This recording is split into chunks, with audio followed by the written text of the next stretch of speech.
Good evening, Dr. Jones, fellow classmates, and distinguished guests. My name is Christopher Holland. For people that live on the Atlantic coast, the time between June and November can be filled with harrowing uncertainty as the ocean hurls storm after storm westward, inflicting billions of dollars upon impact. Tonight, I'm here to talk to you about the Atlantic hurricane. As a child growing up on the East Coast, I remember the tension and anxiety that would build as the storm approaches. My parents would prepare the house, store shelves would be cleaned out, warnings would become dire, and we would hunker down as we prepared to ride out the storm. To me, it was as fascinating as it was frightening. We will explore how hurricanes form and die, how they are rated according to the Saffir-Simpson Hurricane Wind Scale, along with their corresponding damage estimates, and take a brief look at some of the benefits that storms like this can create despite their destructive nature. I will be presenting information tonight that I found from the following sources: John Cagliosi and Robbie Berg, Hurricane Life Cycles and Hazards, published by the National Hurricane Center in 2012. Jonathan Bell's 5 Things Hurricanes Do That Are Actually Beneficial, published by the Weather Channel, March 10th, 2017. Becky Little, Why Are Hurricanes Classified by Category, published by History on September 12th, 2017. And Hurricane Genesis, Birth of a Hurricane, and Hurricane Life Cycle, published by Hurricanes Science and Society in 2012. Hurricanes are extremely large, low-pressure systems that form over tropical waters, which eventually become organized to the point where winds circulate around an observable central eye. Contrary to popular belief, not all storms form in the eastern Atlantic. As you can see in these illustrations obtained from the National Hurricane Center, depending on the time of year, hurricanes can develop in the Caribbean as well.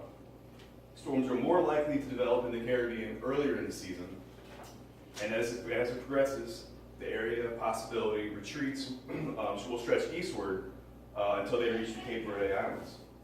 As the season goes on, the area of possibility will retreat westward back to the Caribbean. All hurricanes start as some sort of tropical disturbance. If conditions are favorable, the disturbance may further organize and intensify into a tropical depression, and at this point, the beginnings of central eye are observed. If winds continue to intensify, the system will be upgraded to a tropical storm, and finally, a hurricane.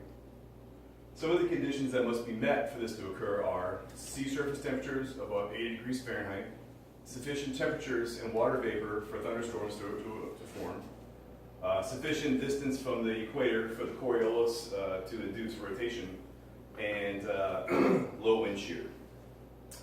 Once wind speeds reach 63 miles an hour, the system is classified as a tropical storm. And if further intensification occurs, the storm will be categorized as a hurricane once maximum wind speeds reach 74 miles an hour. At this point, the hurricane can be further categorized into 5 categories if strengthening occurs. Typically, this happens while it's out over the ocean in waters that are at least 80 degrees Fahrenheit. As warm waters are the driver of the engine that powers the hurricanes, the opposite is also true. If it makes landfall or if it happens to drift northward or southward out of the band of tropical waters, it will quickly lose energy and begin to fall apart. If it does make landfall, degradation will occur quickly and will quickly be downgraded according to the Saffir-Simpson scale. Since the early 1970s, the gold standard for measuring hurricane intensity has been the Saffir-Simpson Hurricane Wind Scale. My sources report that meteorologist Robert Simpson devised a model for categorizing wind speeds of a hurricane based largely off a system that Herbert Saffir developed in 1969 to assess building damage. The combination of the two became known as the Saffir-Simpson Hurricane Wind Scale. The scale does not account for rainfall or storm surge, which are some of the most damaging components of hurricanes. The scale is comprised of 5 categories, each with increasing speeds.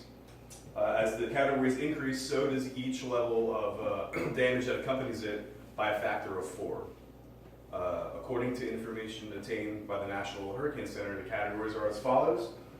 74 to 95, very dangerous winds produce some damage.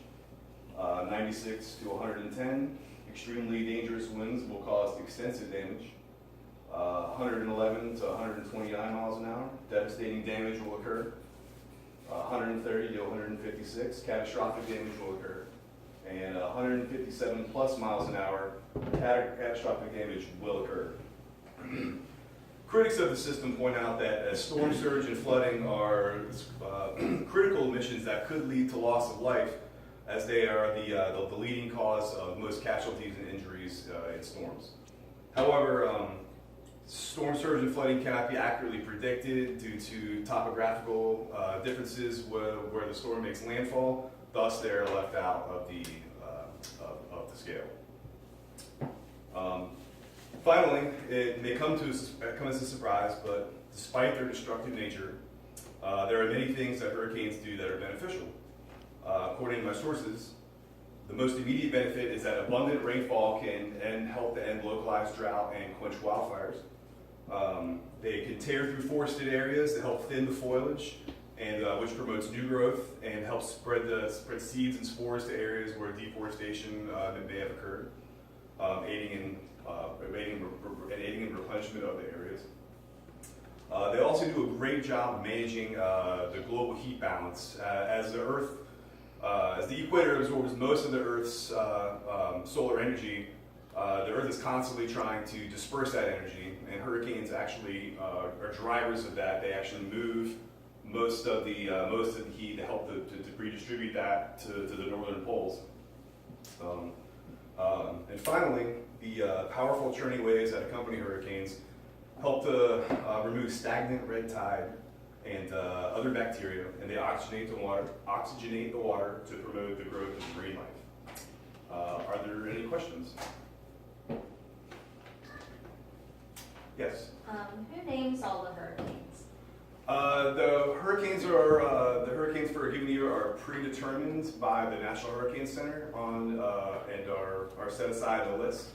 And the names of the hurricanes will progress as named storms, tropical depressions, or greater are